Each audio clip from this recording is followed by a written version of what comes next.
হিন্দু উত্তরাধিকারী আইন অনুসারে প্রথম স্ত্রী বৈধ এবং দ্বিতীয় স্ত্রী অবৈধ। যদি প্রথম স্ত্রী জীবিত থাকে এবং প্রথম স্ত্রীকে ডিভোর্স না দেওয়া হয়, তাহলে প্রথম স্ত্রী সম্পত্তির উত্তরাধিকারী পাবে এবং তার গর্ভজাত সন্তান সেও পাবে উত্তরাধিকারী।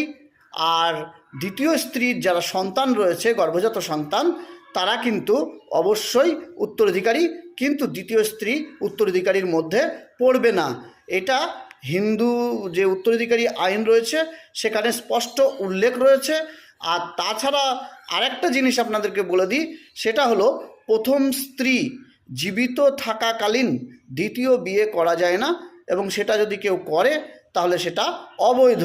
যদি দ্বিতীয় বিয়ে করতে হয় তাহলে প্রথমত প্রথম স্ত্রীকে ডিভোর্স দিয়ে তবেই দ্বিতীয় বিয়ে করা যায়, তাহলে দ্বিতীয় স্ত্রী সম্পত্তির উত্তরাধিকারী হবে, না হলে দ্বিতীয় স্ত্রী